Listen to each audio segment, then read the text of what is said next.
बिस्मिल्लाहिर्रहमानिर्रहीम। अस्सलाम वालेकुम नाज़रीन, मैं हूं आपका होस्ट अहमद फवाद। अहम खबरों के साथ आज के व्लॉग में आपकी खिदमत में हाजिर हुआ हूं। सबसे पहली बड़ी ब्रेकिंग न्यूज़ तो यह है कि अमेरिका और ग्रेटर की जानिब से पाकिस्तान को मुसलसल टारगेट किया जा रहा है। पिछले कुछ दिनों से मुसलसल पाकिस्तान के खिलाफ जो कंपेन है ना, वो की जा रही है। क्या इसकी वजह यह है कि कुछ डू मोर का मुतालबा पाकिस्तान से किया जा रहा है, या अब टारगेट पाकिस्तान को किया जा रहा है? इस पर कुछ अहम तरीन तफसीलात आपसे शेयर करूंगा। दूसरी इंपॉर्टेंट खबर यह है कि अरबों को भी अब धमकी लगाई जा रही है कि या तो आप ईरान के साथ खड़े हों या तो आप हमारे साथ खड़े हों, यानी कि ग्रेटर वाले जो मामलात हैं उनके साथ आप खड़े हों। इस पर भी कुछ आम तरीन तफसीलात हैं, वो आपके साथ शेयर करूंगा जी। फिर साथ साथ आपको ये भी बताऊंगा कि ट्रंप जो है ना, उसने ना सिर्फ ईरान से शिकस्त कबूल कर ली है, बल्कि उसने चीन के सामने भी घुटने टेक दिए हैं।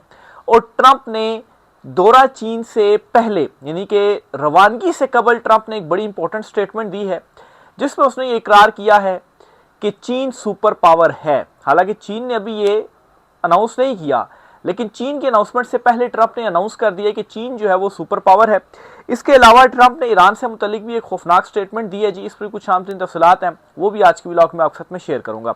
पहली बड़ी खबर की जानिब बढ़ते हैं कि अमेरिका और जो ग्रेटर वाला मामला है, ये दोनों मुसलसल कुछ दिनों से पाकिस्तान को टारगेट कर रहे हैं और एक कंपेन चल रही है। इसे आप कह सकते हैं कि मीडिया कंपेन चल रही है और पाकिस्तान के अगेंस्ट एक जो बयानिया है ना, वो बनाया जा रहा है। पहले तो खबरें आपके साथ तरतीब के साथ में शेयर करता चलूँ जी, फिर आपके साथ शेयर करता हूँ कि असल में ये मामला है क्या। खबर नाज़रीन सबसे पहले तो ये है कि ये अमरीकी सेनेटर हैं। इन्होंने कल एक स्टेटमेंट भी दी है, एक खिताब भी किया है।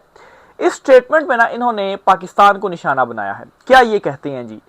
ये कहते हैं कि पाकिस्तान के ऊपर हमें एतमाद नहीं है, या मुझे पाकिस्तान के ऊपर एतमाद नहीं है। अगर वाकई ईरान के तैयारे पाकिस्तान के अड्डों पर मौजूद हैं तो इसका मतलब है कि हमें सालसी के लिए किसी और मुल्क की तलाश करना होगी। ये अमरीकी सेनेटर हैं लिंडसे ग्राहम, उनकी जानिब से ये जो स्टेटमेंट है वो दी गई है।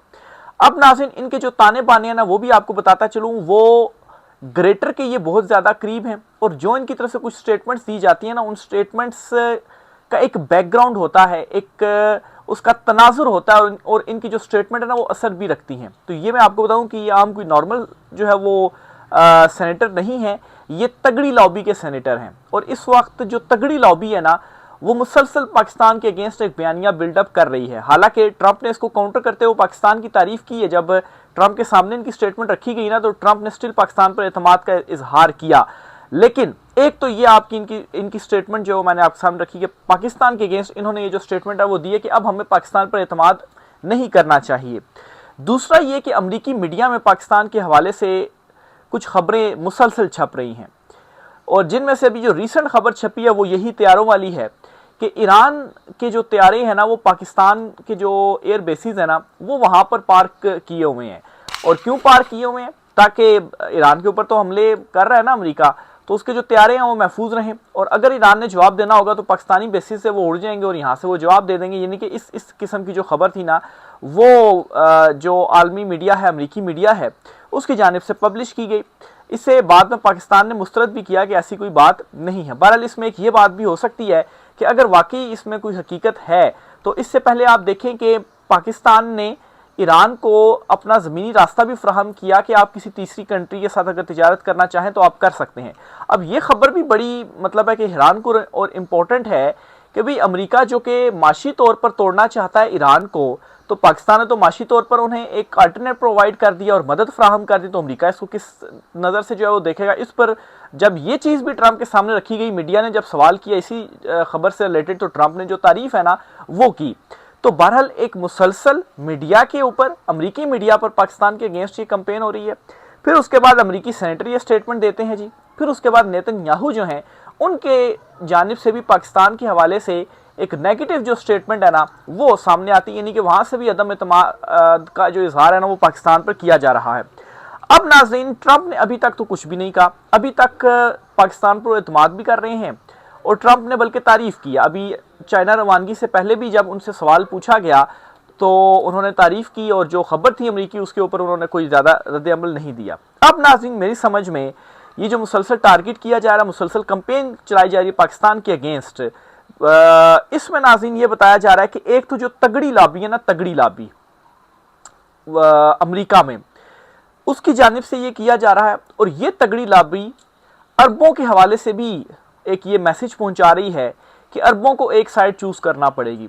यूएई ने तो ऑलरेडी ग्रेटर वाली जो साइड है वो चूज कर ली है, लेकिन जो दीगर ममालिक है ना, जिस तरह से सऊदीया हो गया, इसके अलावा कतर हो गए, कुवैत हो गए, बहरीन हो गए, ओमान वगैरह हो गए, तो इनके सामने भी ऑप्शन रख दिया गया कि अब आपको भी कोई एक ऑप्शन चूज करना पड़ेगा, या तो आप ईरान की तरफ होंगे या आप हमारी तरफ होंगे। और फिर उसके साथ पाकिस्तान के हवाले से भी ये जो कैंपेन है वो शुरू की जा चुकी है। और पाकिस्तान इस टाइम दिफाई मुआहदे में है सऊदीया के साथ भी, और फिर पाकिस्तान की ये भी ख्वाहिश है कि तुर्की और जो है वो एक और तुर्की और कतर ये भी दिफाई मुआहदे में शामिल हो जाए, हम चारों जो है वो दिफाई मुआहदे में शामिल हो जाएं। ये पाकिस्तान की ख्वाहिश है। ख्वाजा आसिफ ने एक हिंट भी दी थी कि इस हवाले से जो गुफ्तगू है ना वो शायद चल भी रही है और शायद ये हो भी जाए। अब नाज़रीन ऐसा क्यों, अब एक तरफ ये डेवलपमेंट्स हो रही हैं और दूसरी तरफ पाकिस्तान के अगेंस्ट जो बयानिया है वो बन रहा है। इसमें अब समझ में ही आता है, डॉट कनेक्टिंग की जाए, या तो पाकिस्तान से डू मोर का मुतालबा किया जा रहा है। क्या डू मोर का मुतालबा किया जा रहा है? डू मोर का मुतालबा ये किया जा रहा है कि आप डिलीवर नहीं कर सके ईरान के मामले पर, यानी कि आपने सालसी का रोल प्ले किया लेकिन ईरान तो नहीं मान रहा है, आप ईरान को मना नहीं सके, क्योंकि ये जो अमेरिकी सेनेटर हैं लिंडसे ग्राहम, इन्होंने भी इसी चीज़ का हवाला दिया कि भाई इतने टाइम से वो सालसी का रोल प्ले कर रहे हैं तो कुछ रिजल्ट्स निकल नहीं रहे, तो इसका मतलब है कि सालसी का कोई फ़ायदा नहीं हो रहा। हालांकि पाकिस्तान तो अपनी तरफ से कोशिशें कर रहा है। पाकिस्तान ने एक कामयाब कोशिश भी की थी जिसमें ईरान ने अब हुर्मुज़ जो है वो खोल दिया था, लेकिन फिर अमेरिका जो है वो खड़ा हो गया कि नहीं हम नहीं खोलते, उसने फिर मिस कमिट जो है वो किया ना, ट्रंप ने जो है वो मिस कमिट किया। तो बहरहाल एक तो ये हो सकता है कि डू मोर का मुतालबा कि नहीं आप अब कुछ डिलीवर करें, क्योंकि अमेरिका की तरफ से ये चीज़ है कि वो मतलब है फिर उसका जो डू मोर है ना वो ख़त्म नहीं होता और मुसलसल कहता नहीं डू मोर आप मज़ीद जो है वो करें। और दूसरा ये हो सकता है कि ईरान तो बहाना है ही है, ईरान को तो टारगेट किया ही हुआ है। दूसरी सबसे बड़ी रुकावट शायद पाकिस्तान भी एक खिते के अंदर एक पावरफुल कंट्री है, एक ठीक है जो हमारी माशी सूरत हाल है वो तो एक अलहदा वो है ना, लेकिन एक है तो सही ना, पाकिस्तान चुपता तो है ना बहुत सारे ममालिक को, तो पाकिस्तान भी यहाँ पर निशाना हो सकता है कि इन चीज़ों को बुनियाद बनाकर तो पाकिस्तान को भी जो निशाना है ना वो बनाया जाए, क्योंकि दूसरी तरफ 44 ममालिक की एक जो फौज है ना वो तैयार हो रही है, जिसमें यूरोपियन जो ममालिक है ना वो भी हैं। ये क्या कर रही है कि अब नया हुर्मुज़ जो है उनको उसे खुलवाने के लिए और तेल की जो तरसील है ना उसे यकीनी बनाने के लिए ये जो फौज है ना वो यूज़ की जाएगी। अब नाज़रीन ये सारे ममालिक हो गए, और फिर दूसरी तरफ पाकिस्तान जो है वो सऊदीया के साथ भी दिफाई मुआहदे में है और तुर्की और कतर को भी साथ जो है वो मिला रहा है।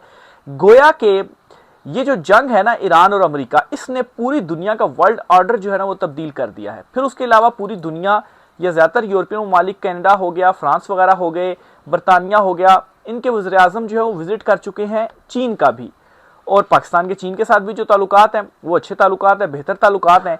तो ज़ाहिर सी बात है पाकिस्तान जो है वो उसकी इंटरनल जो सिचुएशन है या जो उसकी माशी सूरत हाल है इसको अगर हम साइड पर रखें, एक आलमी प्लेयर के तौर पर सामने आ चुका हुआ है पाकिस्तान, तो ज़ाहिर सी बात है फिर बहुत सारी मालिक को ये चुभेगा तो सही ना, तो इसको भी निशाना जो है वो बनाया जाए, कहीं ये उभर कर सामने ना आ जाए। और पाकिस्तान जो है वो फिर एटमी मुल्क भी है, तो कौन बर्दाश्त जो है वो चीज़ें कर सकता है। तो बहरहाल ये एक मतलब है कि एक तसलसल के साथ जो कंपेन है ना वो चल रही है। बहरहाल इसमें मजीद जो चीज़ें होती हैं उन पर भी नज़र है हमारी, आपके साथ हम शेयर करेंगे। अभी तक जो है वो ये डेवलपमेंट्स हो चुकी हैं। ट्रंप जी चीन के दौरे पर रवाना हो चुका है। ये बहुत ही इंपॉर्टेंट दौरा है, क्योंकि ये इस दौरे के बाद फैसला होना है कि ईरान और अमेरिका जंग का क्या बनेगा, या तो तबाही आनी है या तो फिर अमेरिका को पीछे होना पड़ेगा। अब नाज़रीन कल भी मैंने आपके साथ ये चीज़ शेयर की थी कि अगर तो चीन जो है वो अमेरिका अगर कोई बड़ा हमला करता है ईरान पर और चीन जो है वो खड़ा होता है ईरान के साथ, और अमेरिका को इस बात का भनक लग जाती है और दौरे के दौरान अगर चीन कुछ इस किस्म का इजहार कर देता है तो फिर शायद अमेरिका ऐसा ना करे, क्योंकि अमेरिका के अंदर ऑलरेडी ये गुफ्तगू चल रही है जी कि हम चीन का तो सामना नहीं कर सकते, हम ईरान को नहीं अभी तक झुका पाए, वो डटा हुआ है, उनके साथ में हम हार रहे हैं, तो चीन को हम किस तरह से जो है वो उसका मुकाबला करेंगे। तो ये जो दौरा है ना, इस दौरे में अगर चीन की तरफ से इस तरह की कुछ हिंट मिल गई ना अमेरिका को कि जो कि ईरान पर बड़े हमले के बाद चीन जो है वो भी बीच में कूदेगा, तो शायद वो पीछे हो जाए। लेकिन मेरा ये ख्याल है कि शायद चीन ये ना करे, चीन की जो एक पॉलिसी है वो एक ये है कि खुद को आप इतना ज़्यादा स्ट्रॉन्ग कर लें, अपनी माशियत इतनी ज़्यादा स्ट्रॉन्ग कर लें, और अमेरिका की माशियत इस वक्त गिरती जा रही है कि ये वो खुद ब खुद ही आपके सामने घुटने टेक दें, बगैर लड़े वो आपके सामने घुटने टेक दें। चीन की ये पॉलिसी है। लेकिन फिर यहाँ पर चीन के लिए एक सोचने की इंपॉर्टेंट चीज़ ये भी है कि अगर अमेरिका ने ईरान के ऊपर वो कोई कब्जा कर लेता है, उसके तेल के ऊपर कब्जा कर लेता है, तो फिर ऐसा तो नहीं होगा कि वो अपनी माशियत को नीचे गिरने देगा। वो भी फिर अपनी माशियत को तगड़ा करेगा और चीन के सामने जो है वो खड़ा होगा। इवन कि ट्रंप भी अब ये मान गया है कि जो चीन है ना वो सुपर पावर है। अपने दौरे से पहले ट्रंप ने मीडिया से गुफ्तगू की और उस गुफ्तगू में उसने क्या कहा है। एक तो उसने कहा है कि हम ईरान को न्यूक्लियर वेपन हासिल नहीं करने देंगे और कोई पागल ही होगा जो इन्हें ये करने देगा। नंबर 1 तो ट्रंप ने ये कहा है। नंबर 2 उसने ये कहा है कि तेल की कीमतों में बहुत बड़ी कमी आने वाली है और गोल्डन एज शुरू होने वाला है तेल की कीमतों का, और जब जंग खत्म होगी तो आप देखेंगे कि तेल की कीमतें तारीख की कम तरीन सतह पर होंगी। तो ये ट्रंप ने स्टेटमेंट दी है। फिर ट्रंप ने चाइना के हवाले से ये कहा है कि हम और चाइना दोनों दुनिया की सुपर पावर्स हैं। यानी कि ट्रंप अब खुद ये मान रहा है कि चाइना सुपर पावर है, लेकिन साथ ही साथ ट्रंप ये भी कह रहा है कि हमें भी आप माने, हम भी सुपर पावर हैं और आप भी सुपर पावर हैं। और मुझे ऐसा महसूस होता है कि शायद ट्रंप इस किस्म की कुछ ऑफर वगैरह देगा चीन को कि मतलब है कि ईरान के ऊपर उन्हें कोई बड़ा हमला करने देना चाहिए और उनके तेल के ऊपर वो कब्जा कर ले, और इससे क्या होगा कि आलमी मार्केट में तेल भी बहुत ज़्यादा गिर जाएगा और हम दोनों मिलकर जो सुपर पावर का स्टेटस है ना वो एंजॉय करेंगे। तो ये हिंट्स इससे मिल रही हैं जो कि ट्रंप ने इंपॉर्टेंट स्टेटमेंट दी है। साथ ही साथ ट्रंप ने ये जो कहा है ना कि गोल्डन एज शुरू होने वाला है और जंग खत्म होने जा रही है, तो जंग 2 सूरतों में ही खत्म हो सकती है। या तो अमेरिका को बोरिया बिस्तर अपना बांध कर यहाँ से निकलना पड़ेगा, या तो मुकम्मल तौर पर अगर कोई एटमी हथियार इस्तेमाल करके ईरान को तबाह करता है, कब्जा कर लेता है तेल पर, तो फिर ही ख़त्म हो सकती है। तमाम मौजूदा लीडरशिप को ख़त्म कर देता है, रिजीम चेंज कर देता है। तो ये 2 सूरतें हैं जंग ख़त्म होने की। तो पहली जो सूरत है कि बोरिया बिस्तरा बांध के निकल जाए, तो वो तो ट्रंप कर नहीं रहा, और दूसरा उसके इरादे ये लग रहे हैं कि वो कोई बड़ा अटैक करेगा, इसीलिए जो अबदोज़ें हैं वो ईरान के करीब उसने पहुंचा दी और वो एटमी हथियारों से लेस हैं। तो अगर कोई हमला होता है और कब्जा कर लेता है, तो फिर उस सूरत में ज़ाहिर सी बात है वो चीन को ये कन्विंस करने की कोशिश कर रहा होगा कि भी दोनों मिलकर ही सुपर पावर का स्टेटस एंजॉय करते हैं, और दुनिया को वो ये लालच दे रहा है या दुनिया इस तरह से एक्सेप्ट कर लेगी उसके इस कब्जे को कि देखें जो तेल की कीमतें हैं ना वो कैसी नीचे गिरी हैं। क्योंकि आज जो ऑयल प्राइसेस है ना आलमी मार्केट का अगर आप मुवाजना करें तो एकदम से बढ़ी हैं। तो इसका मतलब ये है कि ये जंग ख़त्म होने वाली नहीं है। फ़िलहाल कोई बड़ा हमला करने की ताक में है ट्रंप, और हमला करने के बाद फिर उसके बाद ज़ाहिर सी बात है रास्ते खुल जाएंगे, सब कुछ जो है वो जो ऑयल प्राइसेस हैं वो एक मौजूद भी होगा, तरसील भी उसकी होगी और कम प्राइसेस में होंगी, तो फिर ज़ाहिर सी बात है ओवरऑल दुनिया में भी उसका फिर गोल्डन एज ही होगा। तो ये ट्रंप के अल्फाज, उसने गोल्डन एज का जो लफ्ज़ है ना वो इस्तेमाल किया। तो ये इन्हीं 2 सूरतों में हो सकता है। तो चीन का दौरा बहुत ज़्यादा इंपॉर्टेंट है। ट्रंप पहुँच चुका है, उसने सदर जो हैं चीनी उनसे भी मुलाकात करनी, और फिर उसके बाद इस दौरे से वापसी पर ट्रंप क्या फ़ैसला करता है उसके ट्विटर हैंडल पर नज़र रखने की ज़रूरत है। आगे चल के आपको बताता चलूँ जी कि अरबों को भी जो धमकी है ना वो मिल चुकी है। ये जी चीज़ें रिपोर्ट हो रही हैं कि अरब ममालिक को ये कह दिया गया है कि अब आप एक तरफ होंगे, या तो आप हमारी तरफ यानी कि ग्रेटर वाला जो मामला है उसकी तरफ होंगे, या तो आप ईरान का साथ दे दें। तो इसका मतलब भी यही है कि कुछ बड़ा प्लान किया जा रहा है, इसीलिए इस किस्म की बातें की जा रही हैं, बिल्कुल डायरेक्ट और दो टोक बातें की जा रही हैं। दो टोक से मुराद ये कि बस अब ये नहीं होगा जिस तरह से यूएई देखे ना उसने एक्सेप्ट कर लिया और वो खड़ा हुआ है। अब जो सऊदीया है या कतर वगैरह हैं या ओमान वगैरह हैं तो वो तो एक्सेप्ट नहीं कर, वो ये कह रहे हैं जी कि हम तो इस जंग में नहीं कूदते हैं। वो तो सालसी की कोशिशें कहें या कतर तो पीछे हो गया था कि जी हम नहीं हमला जो है वो करेंगे, लेकिन हम आपके साथ भी नहीं खड़े हो रहे और हम उनके साथ भी नहीं खड़े हो रहे। यानी कि सऊदीया और कतर क्या कर रहा है, अगर वो अमेरिका को बेसिस नहीं दे रहा तो वो ऐसा भी तो नहीं कर रहा ना कि ईरान का वो साथ दे रहा हो। वो बिल्कुल न्यूट्रल बने हुए हैं ना, रहने की कोशिश करेंगे हम तो न्यूट्रल, या पाकिस्तान भी यही कर रहा है जी सालसी करवा रहा है। तो ये अब कह दिया गया कि आप एक तरफ होंगे। तो अब ये जो सिचुएशन इस वक्त बन गई है ना, इसमें ये जो 4 मुल्की इतिहाद है ना और दिफाई इतिहाद पाकिस्तान का, तुर्की का, कतर का और सऊदीया का, कतर और तुर्की तो फिलहाल शामिल नहीं हुए, लेकिन ये गुफ्तगू चल रही है, ये कोशिशें भी हैं। और ख्वाजा आसिफ जो कि डिफेंस मिनिस्टर है उन्होंने अपनी एक स्टेटमेंट में ये हिंट भी दे दी है कि ये अगर हो जाए तो ये बहुत अच्छा हो जाएगा। यानी कि पाकिस्तान की भी ये ख्वाहिश है कि ये हो जाए और इसके लिए कोशिशें भी चल रही हैं। तो अगर ये इतिहाद बन जाता है और फिर उसके बाद ये कहते हैं कि नहीं हम ईरान के साथ खड़े हुए हैं, तो फिर और मुसीबत इनको पड़ जाएगी। और इन चारों ममालिक का दिफाई मुआहदा होता है, तो इन चारों के दिफाई मुआहदा का मतलब ये है कि एक के ऊपर भी अगर आप अटैक करेंगे तो चारों के ऊपर तस्वुर होगा, और चारों जो अटैक है ना वो वापस जो रिटेलिएट है वो करेंगे। फिर इन दिनों क्या हो रहा है कि तुर्की जो है, तुर्की की जानिब से मुसलसल फुटेजेस भी आ रही हैं और ये खबरें वहाँ से शेयर की जा रही हैं कि हमने फ़लाना मिज़ाइल बना लिया है, हमने अपना जो मिज़ाइल सिस्टम है वो ज़ेर ज़मीन समंदर के जो तह है वहाँ पर हमने नस्ब कर दिया है, क्योंकि वहाँ पर तो फिर हम अमेरिका हमला नहीं कर सकता, ना ही हमारे सिस्टम को वो तबाह कर सकता है। तो ऐसी अचानक खबरें तुर्की की जानिब से क्यों दी जा रही हैं? वो इसीलिए दी जा रही हैं कि उनके पास कुछ ना कुछ तो ऐसी इन्फॉर्मेशन है ना कि उनके अगेंस्ट भी कुछ होने वाला है। इसी वजह से ये चीज़ें की जा रही हैं दूसरों को डरावा देने के लिए कि भाई हमारे पास फिर ये कुछ है तो हम भी नहीं छोड़ेंगे। अचानक से जो रूस है वो भी कहता है कि मैंने 35,000 किलोमीटर रेंज वाला जो मिज़ाइल है वो भी बना लिया है, इस साल के आखिर में मैं अपनी फ़ौज के वो हवाले कर दूंगा, दुनिया के किसी भी कोने में मुल्क को जो टारगेट है ना वो किया जा सकता है। तो ये चीज़ें वैसी नहीं चल रही, और ये जो जंग है ना ये मतलब है कि इतनी जल्दी इससे मैं नहीं समझता कि अब जान छूटने वाली है। फिर इसी तरह से एक और ख़बर है वो भी आपसे शेयर करता चलूँ जी, कि अमरीकी मीडिया ने ये रिपोर्ट किया है कि ईरान ने अपना जो मिज़ाइल सिस्टम है ना जो उनका गैर फ़ाल हो गया था उसे उन्होंने दोबारा से फ़ाल कर दिया है। ये ख़बर आपके साथ जो है वो मैं शेयर कर देता हूँ कि क्या जो उसमें लिखा हुआ है, ये अमरीकी मीडिया है उसकी जानिब से रिपोर्ट किया गया है। न्यूयॉर्क टाइम्स की एक रिपोर्ट के मुताबिक अमरीकी इंटेलिजेंस जायज़ों से पता चला है कि ईरान ने अबनाए हुर्मस के करीब अपने ज़्यादातर मिज़ाइल मकामात को दोबारा फ़ाल कर लिया है, जिससे इनकी फ़ौजी सलाहियतों के बारे में ट्रंप इंतज़ामिया के दावों पर सवालात उठते हैं। रिपोर्ट में बताया गया है कि ईरान ने अपने बैलिस्टिक और क्रूज़ मिज़ाइलों की एक बड़ी तादाद और मोबाइल लॉन्चर्स को महफूज रखा हुआ है। तो ये जी न्यूयॉर्क टाइम्स जो है वो रिपोर्ट कर रहा है। इसका मतलब ये है कि जब हमले किए गए ना ईरान पर, तो ज़ाहिर सी बात है ज़मीन के नीचे थे उनका जो मिज़ाइल सिस्टम्स वगैरह थे, तो वो इनिशियल तो उनको गैर फ़ाल बना दिया गया, लेकिन उनको दोबारा से फ़ाल कर लिया है ईरान ने। और दूसरी तरफ तुर्की ये कह रहा है कि हमने तो समंदर के नीचे अपना जो मिज़ाइल सिस्टम है ना वो नस्ब कर लिया, तो उसको आप कैसे तबाह करेंगे?